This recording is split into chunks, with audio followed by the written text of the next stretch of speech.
Good morning, and welcome to the Center for Spiritual Living Fullerton. We are a healing and teaching community promoting awareness of the divine potential in everyone. And as Reverend Bill brought us into prayer before each service today, like always, it's a little different, but we know that God is the center of all of our activities, and a healing is going on. And before long, we'll all be back together in our beautiful sanctuary. And let's together read our purpose statement. And for those of you who know it, we'll start now. We are a loving spiritual community, empowering all to live healthy and successful lives through practicing the principles of science of mind.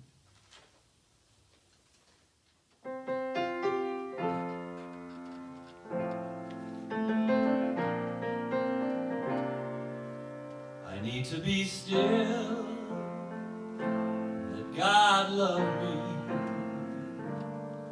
I need to be still, that God love me. When this old world starts to push and shove me, I need to be still, that God love me.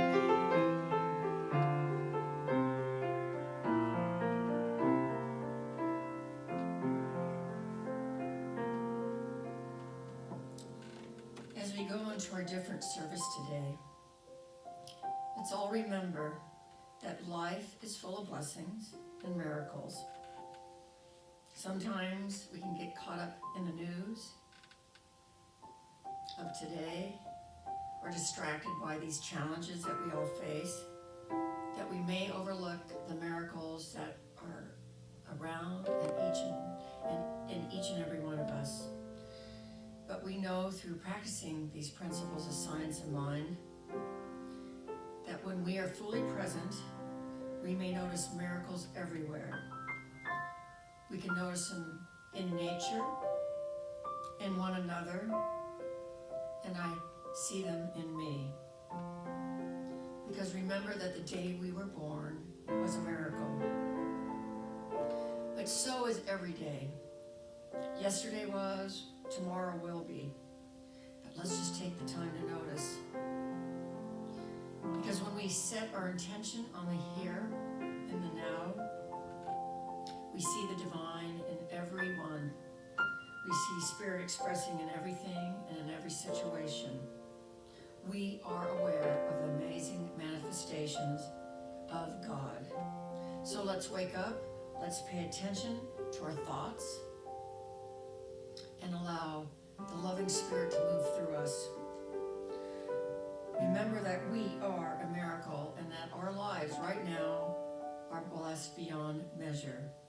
And I say this often, and in Psalm it says, let's open our eyes so that we may behold the wondrous things of your law.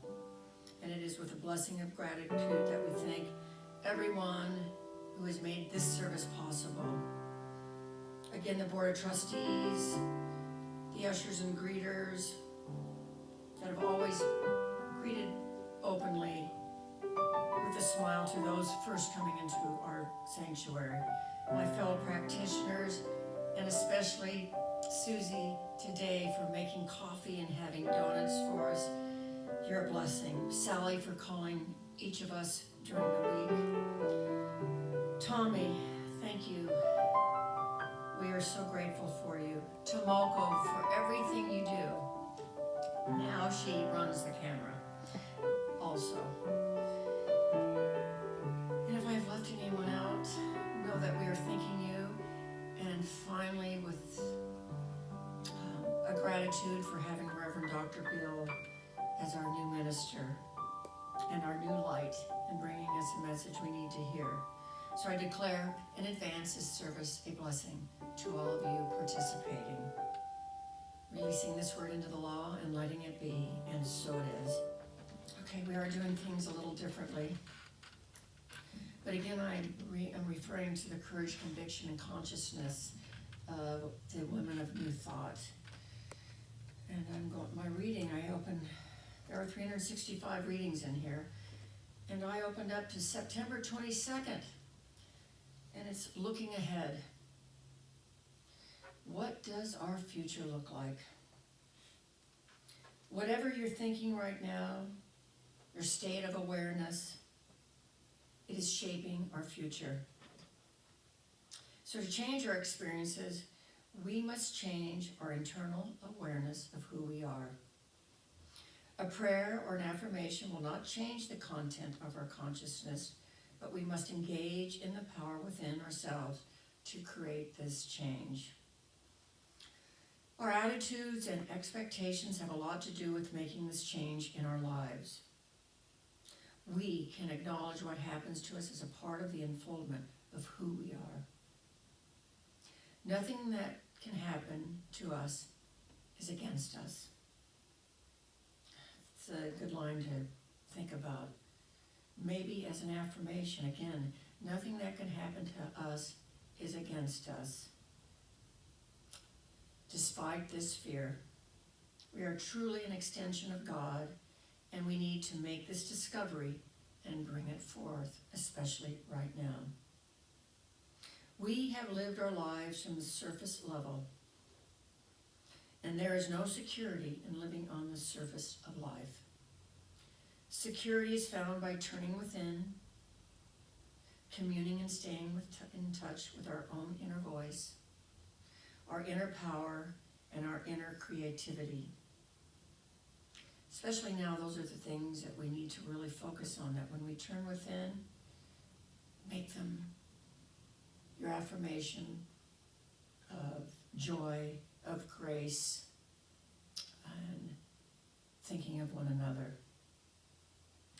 That's the only place where we can make a difference in our future, because that is those things in our thoughts. We must focus on the inner search and take this time especially to do that. We have a choice to live life as a battle to be fought, fearful and anxious with a lack of trust. This is not the kind of living that brings us joy. Our own attitude is what gets us in the way. Our founder, Ernest Holmes, said, "Have no fear of tomorrow, and refuse to carry the corpse of mistaken yesterday into our future. There is no future to be afraid of." We are free to look at life in a new way, to see that the source of our life is within us. Our future is infinite with possibilities. We must reclaim our lives from the circumstances around us. Then we begin to regain our freedom to live life as we choose.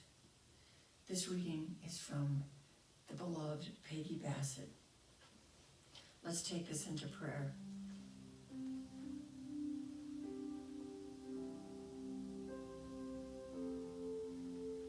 Right now, be still.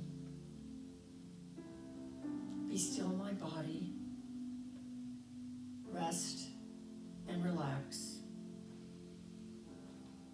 Let go. Let go. Together, let's breathe in God's love.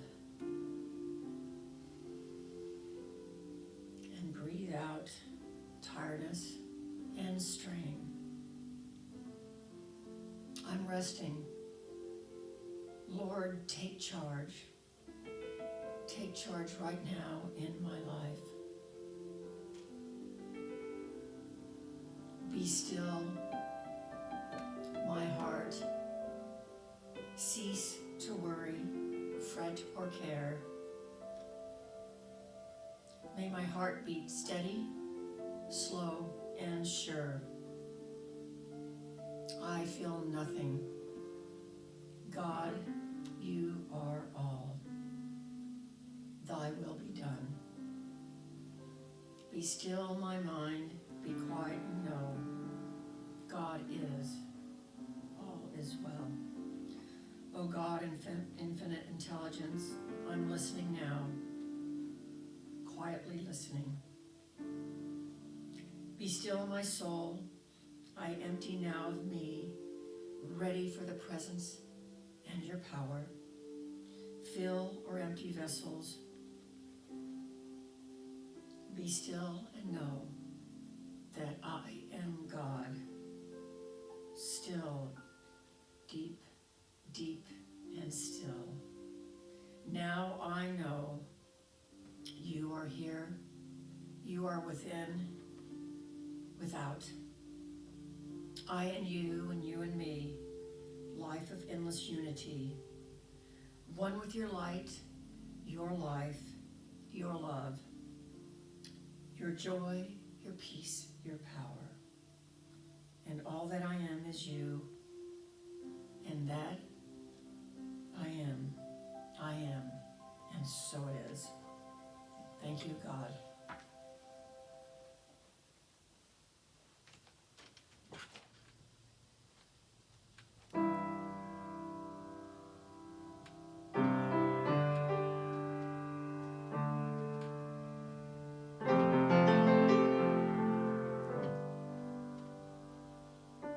When I forget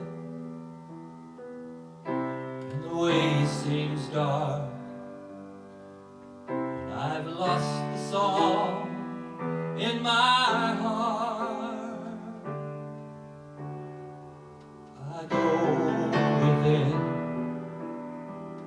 my heart and soul and start again, knowing I'm home. God is right here where I am. I am right here where I should be, as I fill my heart with peace. I feel it washing over me. God is right here where I am, flowing in and out and through me. In this moment, I am free.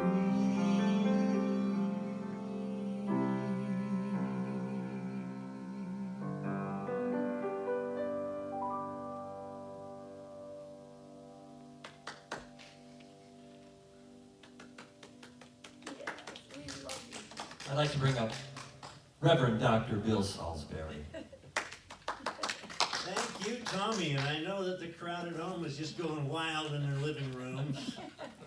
And well, you should be. So good morning, I am Reverend Bill Salisbury, and it's always my absolute pleasure to be here on a Sunday. Even though we're not all together, physically, geographically, we all know that we are together spiritually, in unity, in that harmony of life and love and commitment to each other and ourselves and our community. So the title of today's talk, you know, the overarching theme is Live Your Best Spiritual Life, wherever that came from. Today's title is Principles Not Bound by Precedent. I wonder what that means. Because we say that, but sometimes, I mean, do we really know the depth of what that is? Just like in Debra's reading about living on the surface, living on the surface isn't enough. And I think that we can see that now, today, more than ever before. Because it's the living on the surface that can come and go in a heartbeat. Can be here 1 second and not here the next second. But when we get out of that living on the surface state of mind and get into the consciousness of living at the depth of our spiritual being, of who we are, individually and collectively as a community, life is just so much better. And life is so much more dependable and faithful to us as we are faithful to it. So principle is not bound by precedent means nothing more really than this. When we are in principle, when we are living that spiritual principle, that we are part and parcel of, and it is part of us, when we're living that spiritual principle, we are living life at its depth, and we are not bound to the past. We're not bound to a precedent that was set before. And really, don't we sometimes live our lives like that? Isn't that how we live? Didn't mom and dad teach us about, oh, those people, or don't do that, and we carry that forth. You know, I think it was the person who wrote that book, you know, Everything I Need to Know About Life I learned in kindergarten, who gave us this great knowledge that by the time we're like 6 years old, we are kind of set. We're like old people. We're set in our ways. And if we allow that to remain the case, then we allow life to kind of push us about and bandy us around and maybe bruise us up a little bit. It's when we have that space, that space of being set solid in our spirituality and knowing that it's our consciousness that steers us and steers our planet. Our mental states don't do it. You know, state of mind, well, states of mind change, don't they? States change, and they can change just like that. When we get into that consciousness, that God consciousness, that spirit consciousness, that consciousness of life and rebirth and the continual rebirth and givingness of life itself, we are in that mode forever.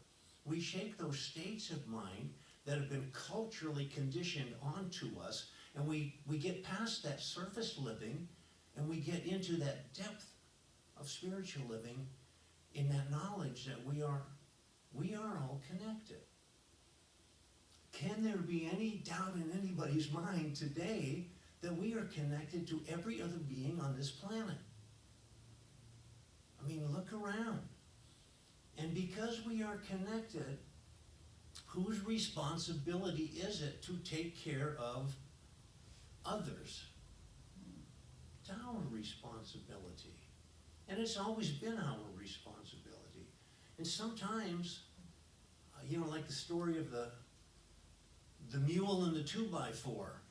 Sometimes we need just to be smacked upside the head with something to understand that we have been allowing maybe selfishness and greed and care only about ourselves to take the place of that loving spiritual community into which we were born and to which we owe everything that we are. Because when we take care of others, who are we basically taking care of? We're taking care of ourselves. But if we're taking care only of ourselves, are we taking care of all others? No, it doesn't kind of work like that. So we need to be reasonable, and we need to be rational, and we need to be realistic. In addition to being in that spiritual consciousness, that consciousness from which the ills of today will be dispensed. And we need to take care of things as we navigate this world. We need, Ernest Holmes, our founder, said, you know what, it's all about consciousness, it's all about spirit, it's all about us putting our demand out, speaking our truth into that one mind within which we all live and move and have our being, that mind of God, if you will. We speak our word into that, but while we're doing that, there's nothing wrong with taking an aspirin for the headache. It's all God. If these things were not meant to be available to us, they wouldn't be available to us. Everything that's ever come into visible form has come from that same place. And it's always been there. And I think that sometimes, even in this teaching, we think about heaven is within. So we say, okay, so heaven's a state of mind. No, it's not a state of mind, it's a consciousness. And even when we're saying that, we're thinking, well, it's here, and then it's also out there. Which is the case. It is true. But what about the distance between here and out there? Here's heaven. Heaven's on my elbow. Heaven's on my knees. Heaven, there's no place that is not heaven as long as I allow it to be. And as long as I do things and make a commitment internally, mentally, to not allow heaven to be in my life at every minute, then it won't be. So we need to pay attention, and we need to be well advised. So my suggestion is this.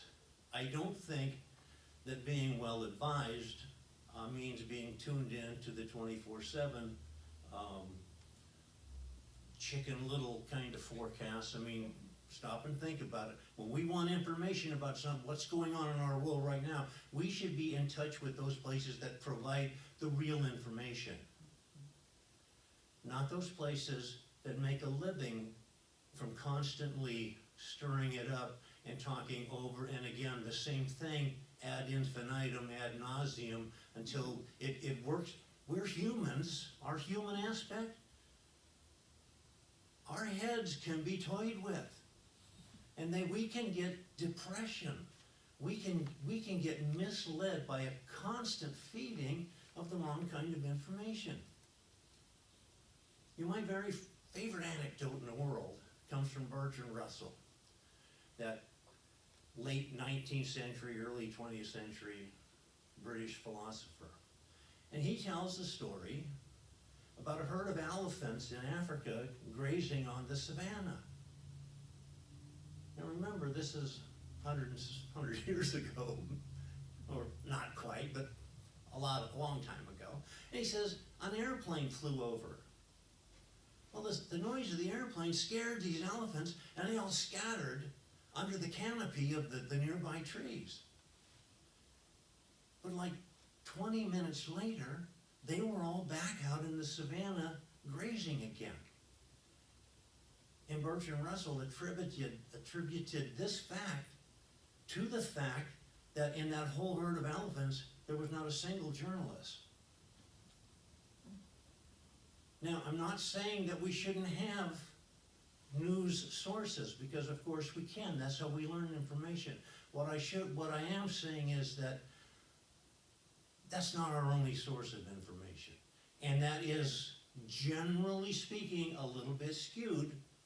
So if we want real information about something that's going on, we have things like Centers for Disease Control. We have the American Medical Association. We have professionals and scientists, and some of them, by the way, so many of them have come to realize that it's not just science. Just science will not get us there. Just science will not save us. Just science will not make our lives right. It has to be a combination of science, which comes from God, by the way, a combination of science and spirit that helps us steer the course through these very difficult times. So I'm just going to suggest that we make sure that we are not held limited to those things that we remember from the past, as in, oh dear, look at the damage this did, 100 years ago. Oh dear, look at the damage this did at such and such a period. No, we're not held to that. If we're going to have a thought, why don't we have a thought like, well, it might have been that way before, but we're so much better scientifically and spiritually rooted today that it just doesn't have a chance of having the same effect that it used to have. Isn't that having faith? And isn't that what we're all about? Faith? Faith in ourselves, faith in each other, and at the bottom of all that, faith in life itself, faith in spirit, faith in God. And make no mistake about it, we say we have two choices, fear and faith. These are not opposites, although sometimes we think they are. Fear and faith are not opposites. Fear is a form of faith. Fear is having faith in the negative. Fear is convincing ourselves that our worst nightmare is going to come true. And fear is always about the future. And that is based upon something in the past. It's based upon precedent, something we've seen. It doesn't have to work like that. It only worked like that because we allow it to work like that. When we're steeped in our spiritual practices, when we're steeped in our spirituality, and we know that this life-giving consciousness, this force, this thing we call God or Spirit or any other of the holy names of God. This thing works for us in every instance, just as Debra was talking about earlier. It doesn't work against us. It works for us. And sure, sometimes things appear to be working against us. But remember this, down the road, it has always been the case that we have looked back on something that was very problematic and that we were just throwing our hands up in the air about and worried to death about. And remember, worry still is spiritual insecurity. But we look back at those things and we discover, wow, that was pretty traumatic at the time. But if it had not been for that, I wouldn't be, have, see, do, be able. Something good comes out of everything that has ever happened to anybody. We just have to have faith. And we may not have faith in ourselves necessarily, because sometimes don't we get a little bit of, that wanes a little bit. We think, well, I'm not equipped, I don't have the skill set to do this. But we can have faith in that which is within us that we did not put there. Because that's where all hope, that's where all salvation, that's where all true confidence, belief, and moving forward comes from. Look around the world, everything that we see at one time was not seen, it was not visible. Everything we have and enjoy today at one time was not here for us to have and enjoy. Everything that ever will be is already here. It just hasn't come to us yet in physical form. But the more spiritually advanced we get, the more scientifically advanced we get, the more things come to us. There's never been a lack or a limitation of anything. It's always been an abundant universe. We just allow our thought process to put us into lack and limitation. Who's ever been to an economics class? Everybody has an economics class, high school or college or somewhere, right? And what's the very first thing after the teacher introduces him or herself, what's the very first thing that's said? It goes something like this. What is economics? Well, economics is the distribution and redistribution of limited resources. How did we ever stand a chance? We're taught by the experts, by the professionals, that it's limited resources that we're dealing with. That's not so. Because if we take out the greed and the selfishness and the hoarding and the zero-sum game and I'm going to get mine, and sadly, is that alive today still here in the 21st century? Sure. Have you been to a store that's out of stock of toilet paper and paper towels? I mean, hello? Who needs a year's supply of those things? Especially, what's the thinking process that has me go in there and take way more than I'm ever going to use because I don't want someone else to have it? No, you know what? We should be taking that stuff and standing on the corner and throwing it one roll at a time to everybody who comes by. And eventually, with the right consciousness, that's exactly what will happen. That's the way we'll treat the world. That's the way we'll treat each other. And it's not going to happen by hoping that this will be the case. Have you hoped? You know what they say, hoping and wishing, hope in one hand, spit in the other, see which one fills up first. Because hope, isn't hope already half doubting, at least? Because if you're hoping for something, if you're wanting something, what does that mean?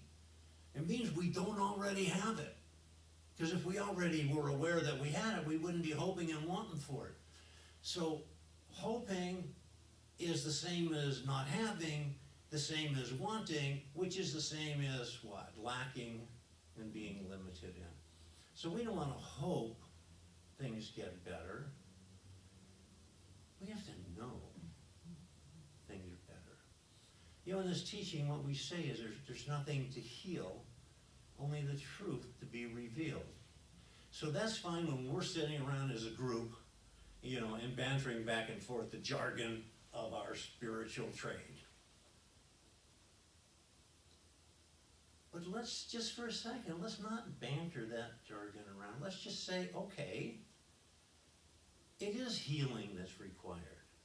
So let's just say, we're not going to say that the healing is just the revealing of our truth, of our wholeness, our completeness, our oneness in God.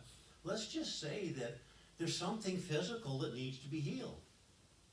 Wouldn't it be kind of silly to deny that? Because in this human world, there are these things that impinge upon our physical bodies, and they do need what we call healing. They need to be healed. So let's heal them. But let's heal them knowing that it can't be done with the aspirin alone. Thank you, Dr. Ernest Holmes. It can't be done with the aid of that, but really at bottom, if we're going to heal ourselves and heal this world, we're going to have to do it from a spiritual basis. That's not the Pollyanna thing, by the way. We're not talking about going and sitting off in the corner and saying, oh, everything's all right, God will take care of this. This is no problem. This is just all in my imagination. Folks, it's not in our imagination, it's in our world. But our world gets changed. The only way it has ever changed or ever will change is by our consciousness. By us attending to our consciousness. And meanwhile, you know, as far back as the Bible, doesn't it say faith without works is dead? So it's never changed. We have to have that faith.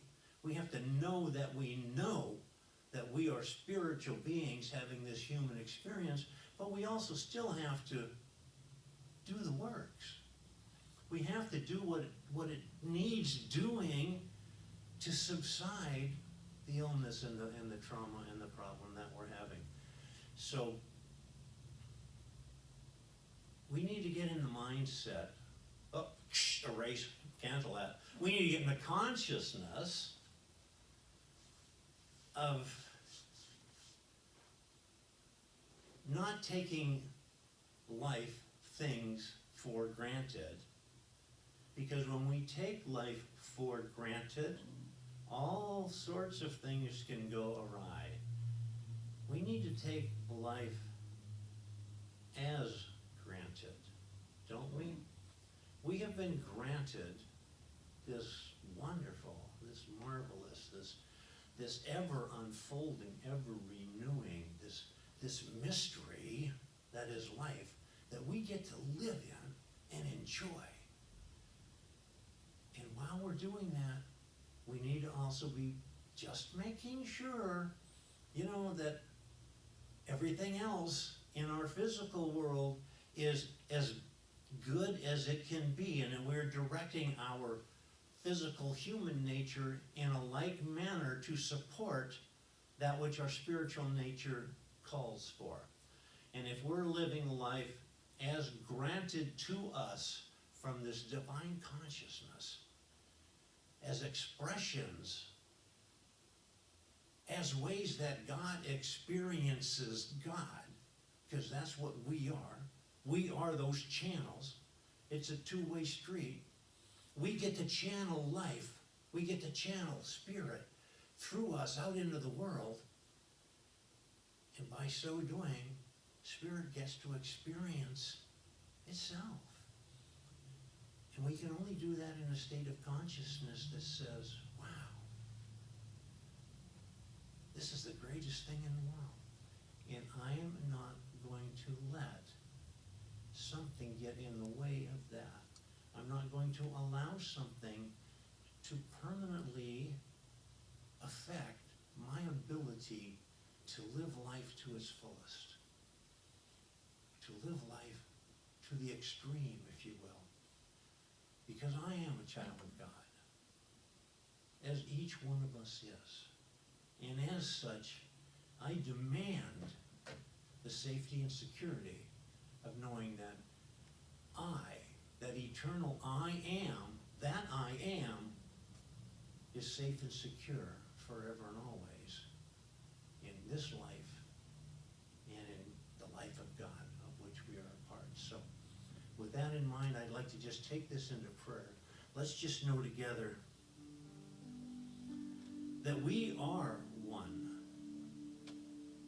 We are here together. We are bound to each other in every possible way. And our charge is to take care of one another, by taking care of ourselves and by taking care of all those in our world who could use our help in whatever fashion that comes in. Remembering that there's no limitation in principle. There's only limitation in performance. And we are the performers. We are the ones who can say, I don't live only on the surface. Because when I do, I'm allowing fear to come in. And even though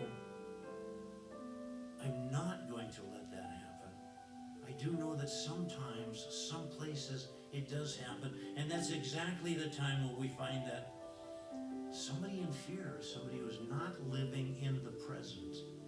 Because fear is always about the future, it's always based on the past. Spirit, God, has no past, has no future. It's always right now, right here. So I just say right now and right here. Let's just know life is perfect. There is one life, as Ernest Holmes said. That life is God, that life is perfect, that life is my life now. That life is the life of everybody and everything. Knowing this is the case, it's just with grateful heart that I say, thank you, God. Thank you, God, for this perfect life that is ours to direct as we see fit. And thank you for the consciousness that allows us to direct that properly. So just release this word into the law, knowing it is already so, it is already done, knowing that life is perfect. I let it go, knowing it is so. And together we say, and so it is.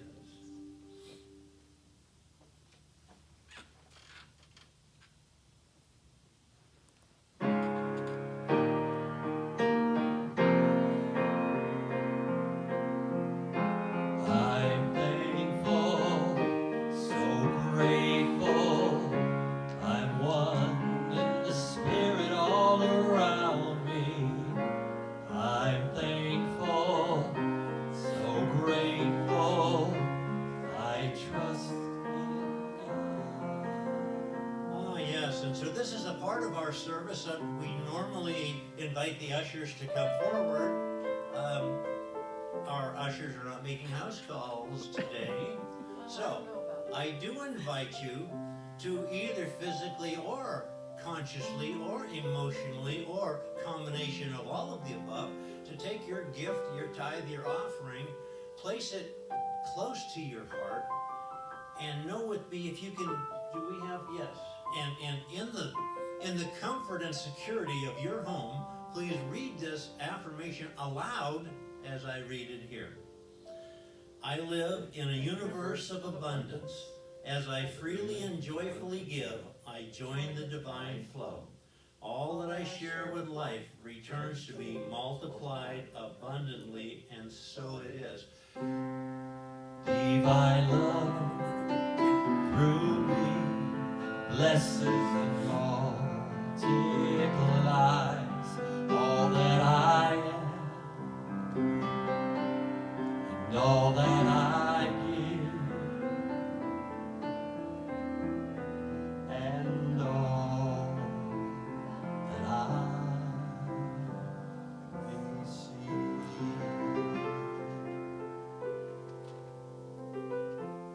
Oh, thank you. And folks, let me just remind you that we, although we're not meeting here in person for these next couple of weeks, we do still have certain financial obligations, and it is with grateful heart that we are willing to accept your donation, if you'll please just go to the website.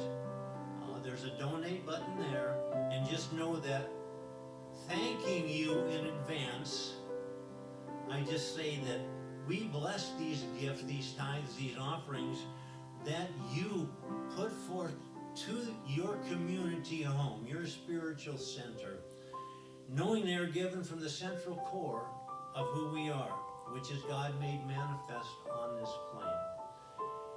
We accept them gratefully and gracefully, and we send them forth to do their good work, their continued good work in this world, with no strings and no conditions. And so it is. Thank you. Let me walk through the banks of the river of love, where the current runs deep, baptized in the one, where there's no separation, and light is all we see, honoring all our differences, and love will set us free. Oh, Mother, Father, God, there's a healing going on.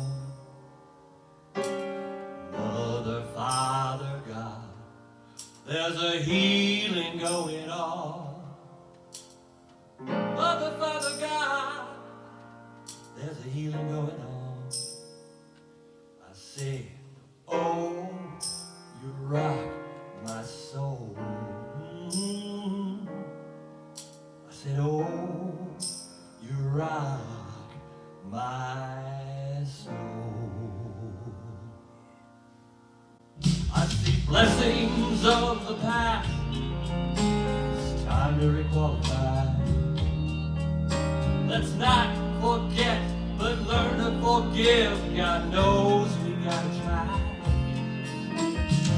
My responsibility to heal the wounds of me.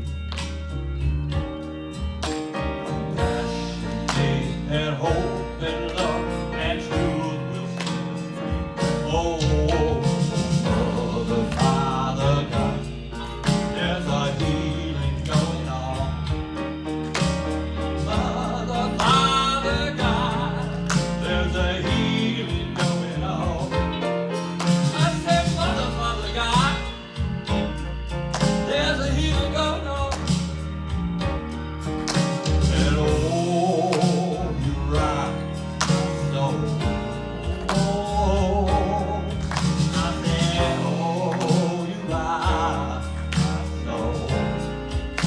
Lord, sing it again. Mother, Father, God, there's a healing going on. Mother, Father, God, there's a healing going on. I say, Mother, Father, God, there's a healing going on. I say, oh, rock my soul. I said, oh, you rock my soul. Oh, you rock my soul. Yeah.